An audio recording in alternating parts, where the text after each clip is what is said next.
నమస్తే, welcome to Raj news. నేను శాలిని. ముందుగా రాజ్ న్యూస్ ప్రేక్షకులందరికీ శ్రీరామనవమి శుభాకాంక్షలు.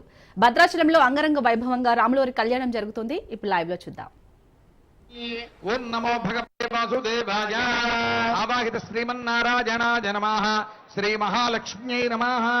అర్ఘ్యం సమర్పయామి, గంధం సమర్పయామి, పుష్పం సమర్పయామి, ధూపమాఘ్రాపయామి, దేవం చ సందర్శయామి.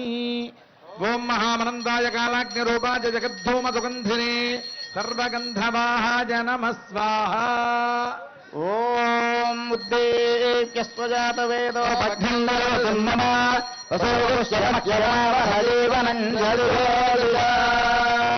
రామదాస గోవింద గోవింద. ధూపదీపానంతరం శుద్ధాత్మనీయం సమర్పయామి, పుష్పైః పూజయామి. ఓం కేశవాయ నమో నారాయణ మాధవానం గోవిందాయ నమః. ఓం విష్ణవే నమః. ఓం మధుసూదనాయ నమః. ఓం త్రివిక్రమాయ నమః. ఓం వామనాయ నమః. ఓం శ్రీధరాయ నమః. ఋషికేశాయ నమః. ఓం పద్మనాభాయ నమః. ఓం దామోదరాయ నమః. వాసుదేవాయ నమః. ఓం సంకర్షణాయ నమః. ప్రద్యుమ్నాయ నమః. అనిరుద్ధాయ నమః. పురుషోత్తమాయ నమః. దోక్షాయ నరసింహాయ నమః. అచ్యుతాయ నమః. ఓం జనార్దనాయ నమః. ఓం ఉపేంద్రాయ నమః. హరయే నమః. శ్రీకృష్ణాయ నమః. ఓం శ్రీం శ్రీజై నమః. ఓం భూం భూమ్యై నమః. ఓం నీం నీలాయ నమః. ఆవాహిత శ్రీమన్నారాయణాయ నమః. శ్రీ మహాలక్ష్మ్యై నమః. ఫలనివేదనం సమర్పయామి.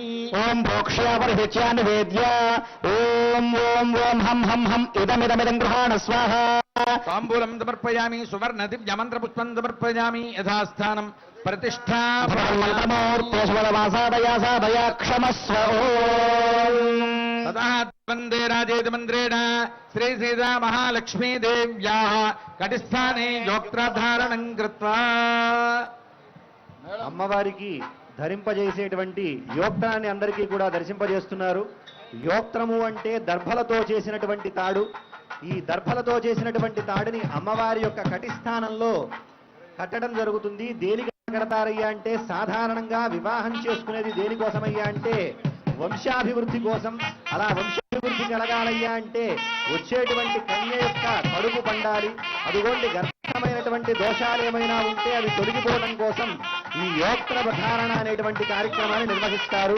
అయితే అమ్మవారికి గర్భస్థ దోషాలుంటాయి అంటే కాదు, ఆమె సంతానమైనటువంటి మనందరికీ కూడా ఉంటాయి. కాబట్టి దాన్ని దర్శించడం వల్ల మనకు అవన్నీ కూడా తొలగిపోతాయి అనేటువంటి భావనతో అమ్మవారికి యోక్త్ర ధారణం చేస్తారు. అలా ధరింపజేసేటువంటి యోక్త్ర ధారణని 4 వైపులా కూడా చూపిస్తున్నారు అర్చక స్వాములు. అలా చూపించేటువంటి యోక్త్రాన్ని అమ్మవారికి దర్శింపజేస్తున్నారు. దాన్ని దర్శించండి. గర్భస్థమైనటువంటి దోషాలు ఏమైనా ఉంటే అవి వెంటనే తొలగిపోతాయి. ధ్రువందే రాజా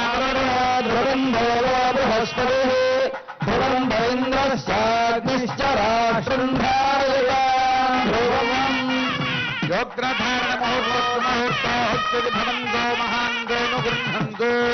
యోగ్రధారణ ముహూర్తోహోత్తు శ్రీ జగదాంబదేః అనంతరాశ్రమ సిద్ధ్యర్థం యజ్ఞోపవేతధారణం కరిష్యే. యజ్ఞోపవేతధారణార్థం శుద్ధ ఆచమనీయం సమర్పయామి. యజ్ఞోపవేతం ధరింపజేస్తున్నారు.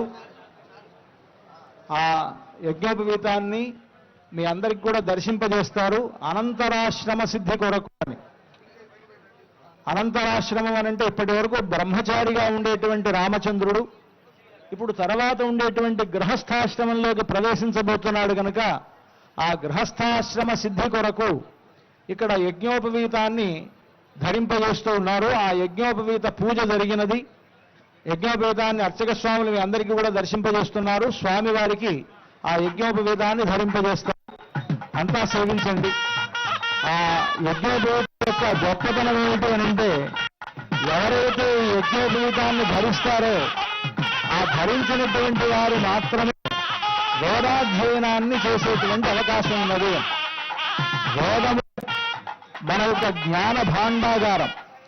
వేదములలో లేనిది లేదు కదా. ఆ వేదము అనేటువంటిది అధ్యయనం చేయడానికి యజ్ఞోపవీతాన్ని ధరించాలి అని. దానికి పేరే యజ్ఞోపవీతం అని. అంటే యజ్ఞమును యజ్ఞం అంటే భగవంతుడు, యజ్ఞోవై విష్ణు అని. కనుక విష్ణు స్వరూపమైనటువంటిది ఆ యజ్ఞోపవీతం. అది ధరిస్తేనే ఆ వేదమును ఉచ్చరించేటువంటి యోగ్యత కలుగుతుంది కనుక అటువంటి ఆ యజ్ఞోపవీతాన్ని మనందరికీ కూడా దర్శింపజేస్తున్నారు. స్వామివారికి దాన్ని అనంతరాశ్రమ సిద్ధి కొరకు ధరింపజేస్తారు. అంతా సేవించండి.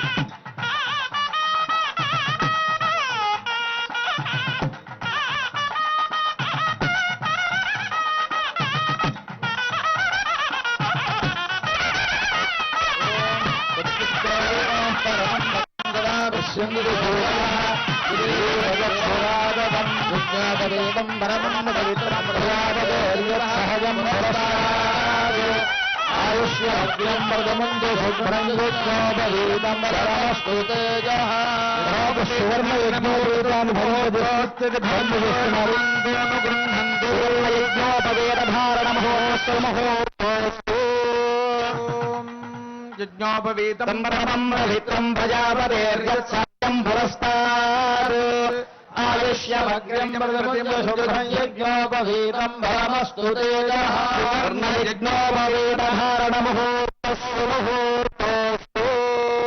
యజ్ఞోపవీతాన్ని ధరింపజేశారు.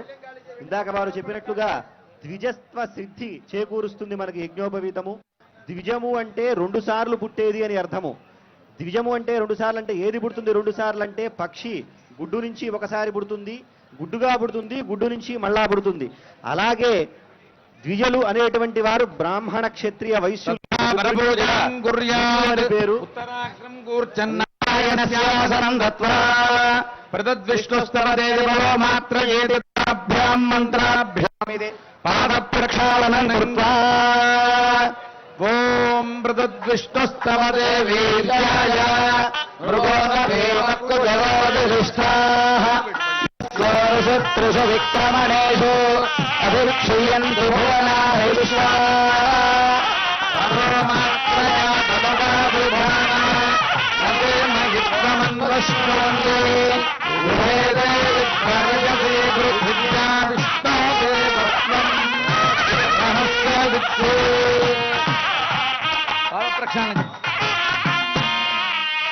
పాద ప్రక్షాళన జరిగింది. రామచంద్రమూర్తి పాదాలను జనక మహారాజు గడిగినట్లుగా మనం భావించవచ్చు. సాధారణంగా కన్యాదానం ఎవరైతే చేస్తారో ఆ సందర్భంలో దానము ధర్మము అని చెప్పి 2 ఉంటాయి. దానము అంటే ధర్మము అంటే మామూలుగా ఇచ్చేటువంటిది. దానం చేసే వ్యక్తి ఏం చేయాలి అంటే ఎవరైతే దాన ప్రతిగ్రహీతగా ఉన్నాడో అతని యొక్క కాళ్ళు కడిగి దానం చేయడం అనేటువంటిది సంప్రదాయము.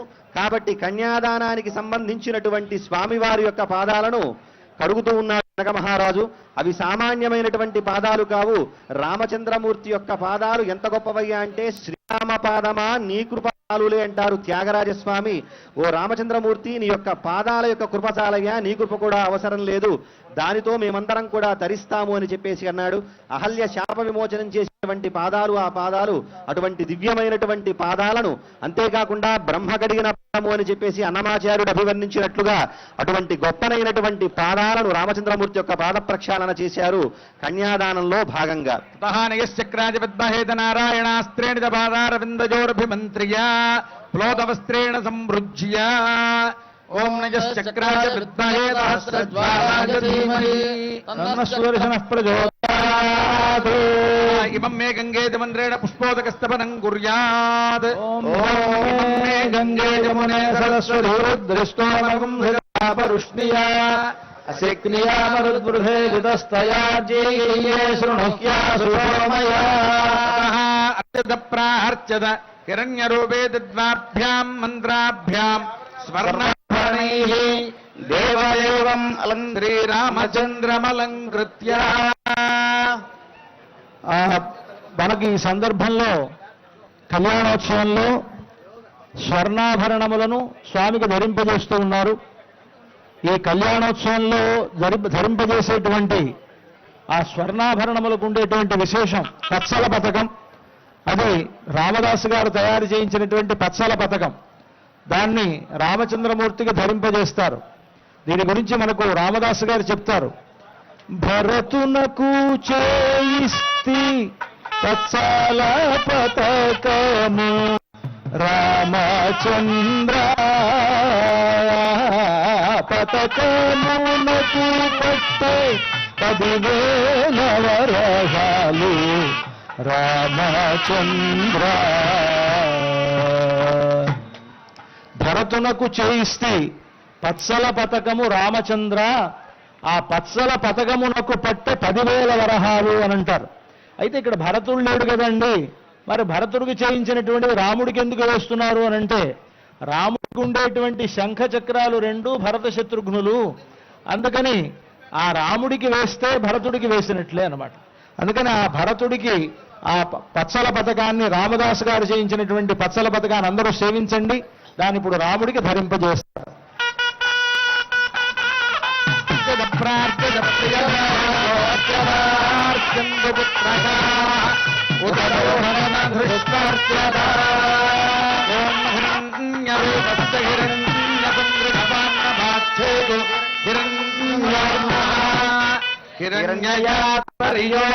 సీతమ్మ వారికి కళ్యాణంలో సీతాకు పథకము చేయించారు రామదాసు. సీతమ్మకు చేయిస్తే చింతాకు పతకము రామచంద్ర, పతకమునకు పట్టే 10,000 వరహాలు రామచంద్ర. సీతమ్మకు చేయించినటువంటి చింతాకు పథకం అందరికీ అర్చక స్వామి దర్శింపజేస్తూ ఉన్నారు. ఆ చింతాకు పథకాన్ని రామదాస్ గారు తయారు చేయడానికి ఆ రోజుల్లో 10,000 వరహాలు ఖర్చయింది. అది కూడా ఆయన లెక్క చెప్పారు. ఆ 10,000 వరహాలు ఖరీదైనటువంటి చింతాకు పథకం ఈరోజు 10 కోట్ల 10 మిలియన్ల ఎన్నైనా చెప్పొచ్చు, దాని విలువ అలాంటిది. ఎప్పుడో 17వ శతాబ్దంలో రామదాసు గారు తయారు చేయించినటువంటి ఆ చింతాకు పథకం అది ఎంత విలువైనది అని అంటే దానికి భక్తియే విలువ. అటువంటి ఆ చింతాకు పథకాన్ని సీతమ్మ వారికి ధరింపజేస్తూ ఉన్నారు అర్చక స్వాములు.